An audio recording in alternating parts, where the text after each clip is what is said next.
Hey everybody, welcome back to Tea Talks with Deborah. I'm Deborah, and today I have with me my sister who also has her own menopause coaching practice, which is...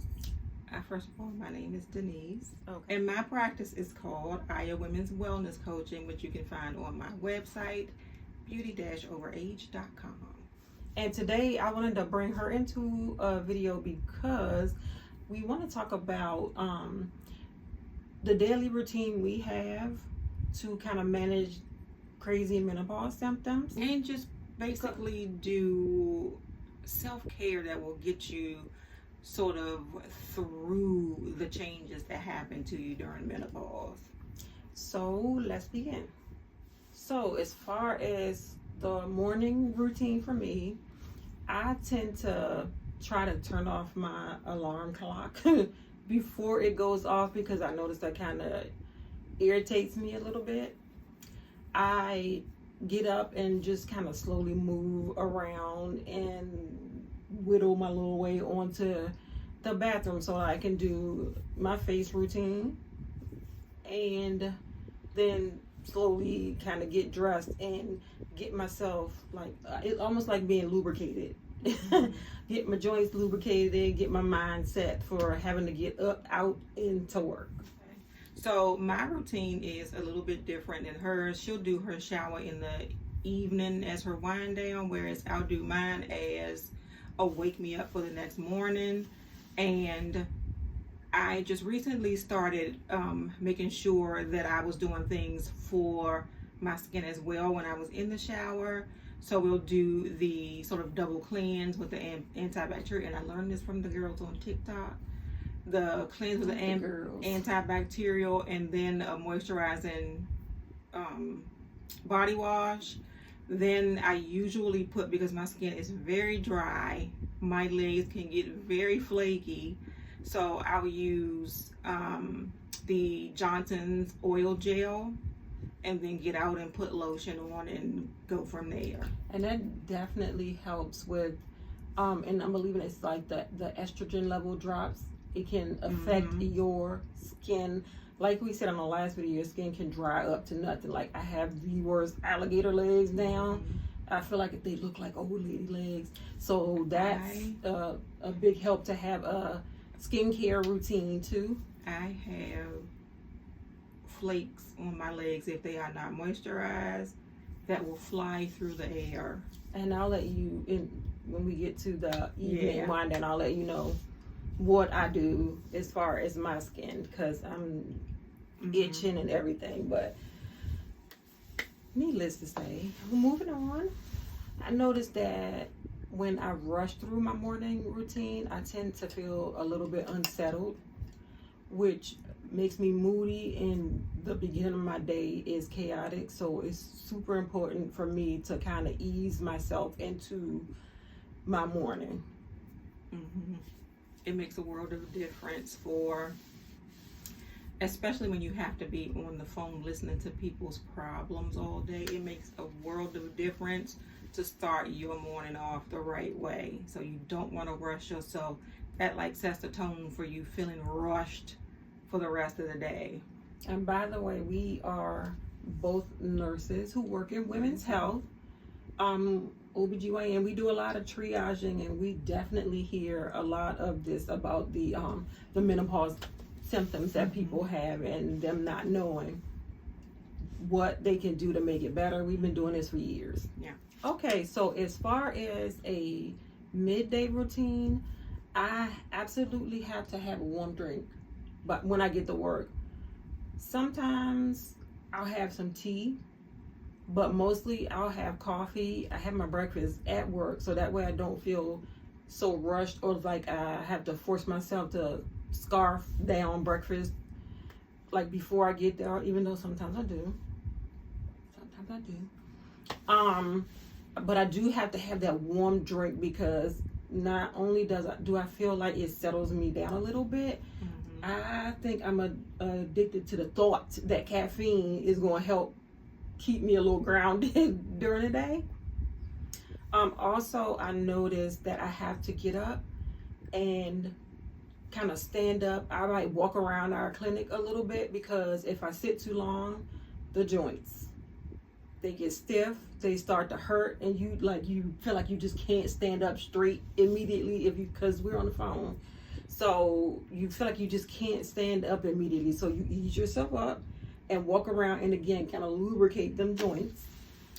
So for me, I start to notice somewhere around 11 o'clock that I start to go on the wind down, which can also, it also can sort of make me feel like I'm getting a little bit of the blues. And I feel like I mentioned this in one of my videos as well, but on my live, I kind of feel like I'm getting the blues somewhere around 11 o'clock.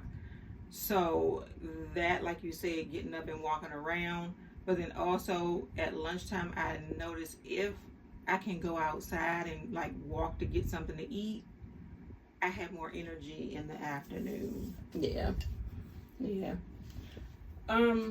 Let me too apologize that I keep doing this. That probably will irritate the heck out of some people, but I just got my hair retwisted yesterday, and it's acting like it wants to be separate from the rest of my body right now. Mm-hmm. So you might still see me like doing this. Sometimes things can be a little bit overwhelming in the morning because of the type of work that we do.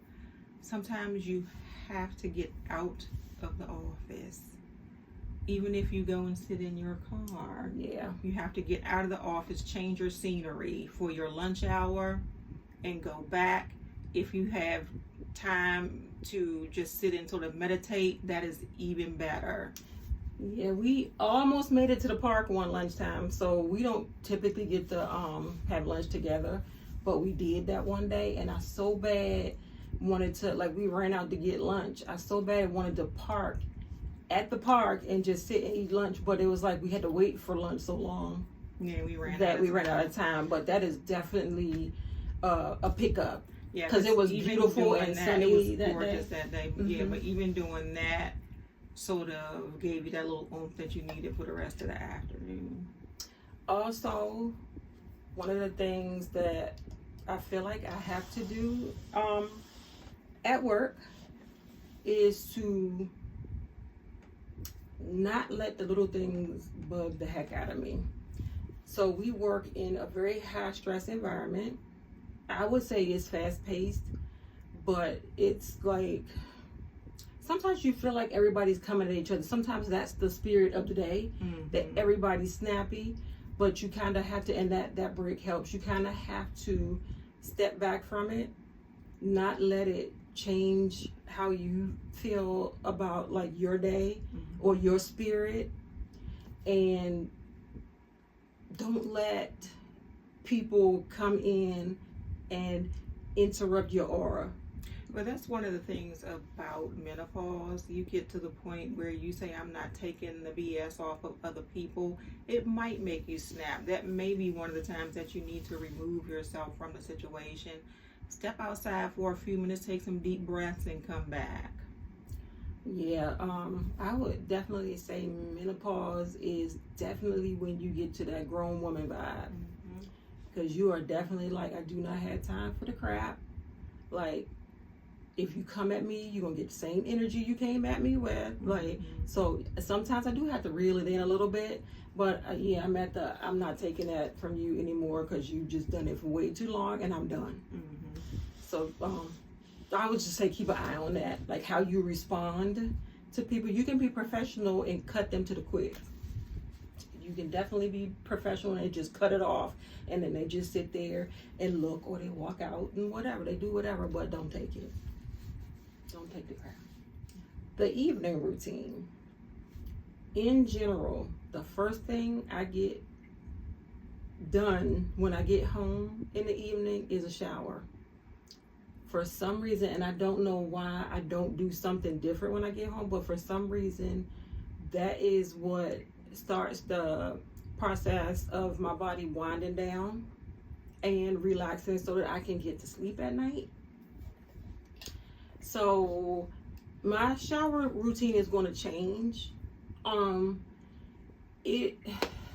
Because of the TikTok girlies. Yeah, it's going to change.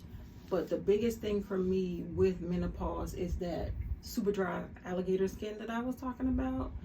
So what I do now on the advice of my esthetician is to use glycerin. So as soon as you get out of the bath, like you can pat yourself dry. I mix my glycerin with jojoba oil. And I use grapeseed oil. And but I have two oils. I think it's jojoba and either sweet almond or grapeseed oil. That combination, when you wake up in the morning, your skin is and you feel the moisture. I think that is because glycerin sort of holds the moisture in, and jojoba is similar to the sebum in our own skin. Yes. And that is why that combination is A1. But you can also, once you put that in and let it kind of marinate for a little bit, you can use your favorite body lotion on top of that for the extra moisture. But I usually don't in the evening. Sometimes in the morning I might, like especially on my arms and little raggedy elbows. So I will do that. After the shower, I usually have something to eat, and for me, eating can mean a whole bunch of stuff. Sometimes I don't. I'll have like a little snack, like the hummus and pita bread or crackers or some fruit or something. I don't usually have a huge dinner. So like, cause I just feel like we get home real late. So I feel like eating and then going to bed. And then I can't say, well, we're going to come home and exercise because we get home so late and we have to get up and get out so early. There's really... I wanted to say, too, not to mention that it almost seems like the older you get, the less of an appetite you have. I think that's why they said that they are going to start considering letting older people do children's meals and not give them a hard time about it in restaurants. Okay. Because your appetite completely changes. Yeah. I have kind of noticed that, and I've noticed that I can try, and like on those days when I just like, let me DoorDash something, I can't eat all the food. Like I'm good at getting through half of it. Yeah. Don't force yourself because you're going to be miserable. And not to mention the fact that when you get older, and this was in my live yesterday, you have this different weight distribution, like the tire in the middle. You start to get a lot of belly fat when you get older. So and it is harder to get rid of. And it's harder to get off. So even though we say we eat a certain way, it is that menopausal weight gain that is so hard to get rid of. I don't know if that has anything to do with why I want to eat less. Yeah. I just think I have less of an appetite, but I'm still having a hard time getting the weight off. And this has nothing to do with her evening routine. I just wanted to mention that. So the next part of my evening routine is I might light like a sage incense or a Palo Santo incense. I might like pull out the journal and write some things down. It's just like getting what's in your head out of your head and on the paper so that your mind can relax. So I have chronic insomnia. My mind tends to not want to relax at all, and I can't cut it off. So just kind of even if it's the incense, like a pretty candle or something like that, and journal or listen to music, or you can do guided meditation. YouTube has great videos on guided meditation.